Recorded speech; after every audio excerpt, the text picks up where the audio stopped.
Assalamualaikum dan salam sejahtera. Terus bersama saya, Amira Syasha dalam 15 minit MMTV, edisi 20 Oktober 2023. Kita ke berita utama. Syarikat Meta yang merupakan pemilik platform media sosial Facebook dan Instagram menafikan dakwaan bahawa mereka menyekat siaran berkenaan sokongan terhadap Palestin. Hal ini berlaku selepas tangkapan skrin mesej dipercayai dihantar kepada WhatsApp milik Meta memberi amaran bahawa Meta Malaysia mungkin menggantung halaman perniagaan yang menyiarkan kandungan berkaitan Palestin. Bagaimanapun, pengurus rakan kongsi Meta untuk Malaysia, Zhao Wu berkata Meta sedang mengambil langkah untuk menangani kandungan berbahaya dan berpotensi berbahaya di platformnya, iaitu berkaitan dengan perang dan bukanlah menyekat mana-mana pihak untuk bersuara.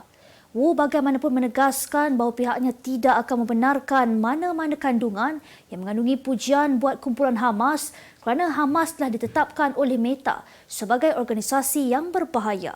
Malaysia menggesa agar koridor bantuan kemanusiaan mesti segera digerakkan bagi memudahkan kemasukan bantuan makanan dan perubatan ke Gaza, Palestin. Dan Menteri Datuk Seri Anwar Ibrahim menegaskan bahawa prinsip dan hukum antarabangsa mesti diperteguh selain mengecam kemunafikan komuniti antarabangsa terhadap pencabulan hak asasi manusia dan pembantaian ke atas warga Palestin. Perkara itu dimaklumkan ketika Anwar hadir di sidang kemuncak ASEAN Majlis Kerjasama Teluk di Riyadh, Arab Saudi hari ini. Dalam satu kenyataan di Facebook rasminya, Anwar berkata hal Palestin ternyata menjadi tumpuan utama tak kala persidangan itu diadakan semasa Palestin, terutamanya semasa Semenanjung Gaza telah dibedil tanpa henti dan meletakkan kedudukan hak harta dan nyawa warga Palestin semakin terancam.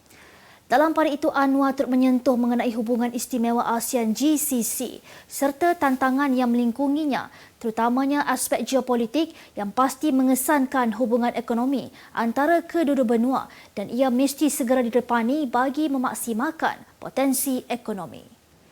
Buat pertama kali dalam tempoh 6 dekad, bekas Perdana Menteri Tun Dr. Mahathir Mohamad hadir ke Muktamar PAS ke-69 yang berlangsung di Ideal Convention Centre, Shah Alam hari ini. Bekas Presiden UMNO itu dijemput sebagai tetamu bagi majlis perasmian muktamar oleh Presiden PAS Tan Sri Abdul Hadi Awang. Mahathir kemudiannya ditempatkan di atas pentas muktamar bagi mengikuti majlis tersebut yang turut dihadiri pengerusi Perikatan Nasional Perangkap Presiden Bersatu Tan Sri Muhyiddin Yassin serta pemimpin tertinggi gabungan itu. Ketibaan Dr. Mahathir yang juga pernah menerajui Bersatu dan Parti Pejuang Tanah Air pada kira-kira pukul 10 pagi tadi diumumkan oleh pengarah muktamar Datuk Seri Taqiyuddin Hassan sambil disambut laungan takbir oleh perwakilan.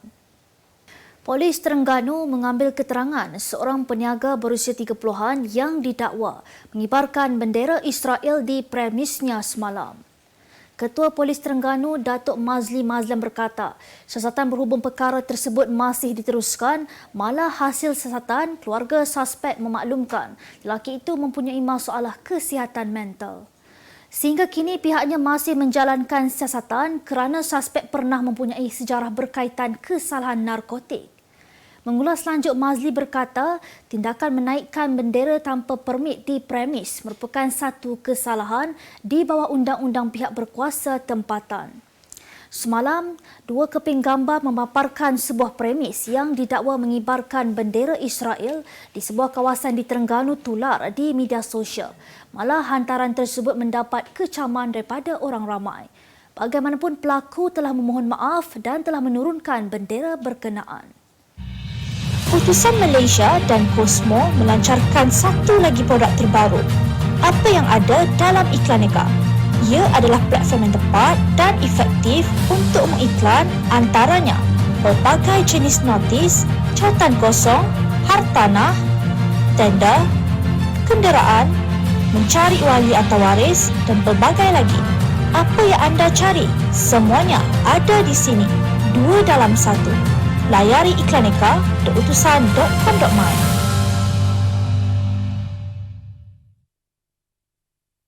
Kita kembali lagi. Jabatan Mufti Negeri Perlis meminta seorang penceramah untuk menarik semula pandangannya yang mengatakan bahawa wanita boleh menikahkan dirinya sendiri tanpa wali baru-baru ini. Jabatan itu juga menyatakan bahawa pandangan Ustaz Muhammad Nuruddin Marbu Al-Banjari berkenaan wanita boleh menikahkan dirinya itu tiada terma dan syarat serta boleh menimbulkan ketidaktenteraman. Kata pihaknya lagi, andai kenyataan itu diterima pakai, ramai wanita akan menikahkan diri sendiri tanpa pengetahuan wali. Apatah lagi Ustaz Muhammad Nuruddin mengatakan tiada tindakan itu boleh dilakukan pada bila-bila masa dan di mana-mana sahaja. Katanya lagi ia akan menyebabkan pelanggaran undang-undang sedia ada di setiap negeri. Apatah lagi Ustaz tersebut bukanlah pemegang autoriti agama. Selain cadangan itu mencabar keputusan autoriti pihak agama negeri. Bakal mencecah usia 30-an, penyanyi dan pelakon Bella Astilah berkata, dia kini mahu menjadi wanita yang lebih dewasa dan matang demi menjaga keharmonian rumah tangganya bersama suami Alif Aziz. Ujar Bella atau nama lengkapnya, Dayang Ara Nabilah Awang Astilah, 29 tahun, buat masa ini dia mahu menjalani kehidupan dengan tenang dan tidak mahu lagi menjadi seperti Bella yang dahulu. Enggan memanjangkan isu yang berlaku, Bella turut meminta maaf kepada orang ramai yang berasa kurang senang dengan sikapnya yang dianggap tidak matang. Terdahulu, kehadiran Sofia Al-Barakbah mencuri perhatian ramai kerana didakwa hadir bagi menonton Alif yang pernah terkait dengan kontroversi cinta lokasi semasa konsert minggu ketiga All Stars Gegar Vaganza. Beralih ke berita luar negara, seorang wanita nekat menyimbah minyak petrol dan membakar kenderaan milik kekasihnya yang sudah berkeluarga di sebuah kebun tebu di daerah Langkat, wilayah Sumatera Utara kemarin. Ketua Polis Langkat Yudianto menyatakan pemilik kenderaan yang dikenali sebagai RP dipercayai mempunyai hubungan sulit dengan wanita tersebut. Namun ketika RP tiba di rumah wanita yang dikenali sebagai IK itu, kedua-duanya bertengkar. Kemudian wanita tersebut mengancam untuk membakar kenderaan mangsa. Tambah Yudianto, IK seterusnya meminta kekasihnya memandu kenderaan itu menuju ke arah lokasi kejadian. Ketika dalam perjalanan, IK membeli minyak petrol dan setibanya mereka di kebun berkenaan, dia menyimbah kenderaan tersebut dengan minyak sebelum membakarnya. Video yang menunjukkan kenderaan itu terbakar kemudiannya menjadi tular di media sosial baru-baru ini. Dalam rakaman tersebut, penduduk dilihat cuba memadamkan api yang menyebabkan badan kenderaan Toyota Avanza itu hangus terbakar. Akhbar Britain The Guardian memecat kartunis senior Steve Bell kerana melukis karikatur Perdana Menteri Israel Benjamin Netanyahu sedang memegang pisau bedah. Menurut pengkritik, imej Netanyahu itu dianggap stereotip anti-Yahudi dan anti-Semitik. Kartun terbaru disiarkan Bell di media sosial itu memaparkan Netanyahu memegang pisau bedah dan bersiap sedia memotong hirisan berbentuk peta Gaza di perutnya dengan kapsion penduduk Gaza keluar sekarang. The Guardian yang telah menerbitkan ribuan karikatur satira, pemimpin dunia dilaporkan enggan menyiarkan karikatur Netanyahu tersebut. Bell telah menyumbang karyanya kepada The Guardian sejak 1983 dan beberapa daripada ratusan kartunnya selama ini dituduh memasukkan stereotip anti-Yahudi. Kemas kini pengetahuan anda tentang isu ekonomi dan pasaran. Merangkumi sektor hartanah, perniagaan, keuangan, komoditi, IKS, halal niaga dan dunia korporat. Sentiasa ikuti perkembangan ekonomi semasa di dalam dan luar negara.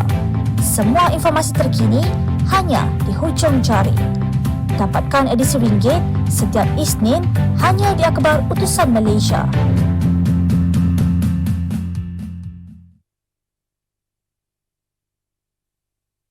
Beralih ke berita ekonomi, jumlah perdagangan, ekspor dan import negara pada September 2023 kekal menguncup untuk bulan ke-7 berturut-turut sejak Mac didorong permintaan global yang perlahan dan harga komoditi lebih rendah.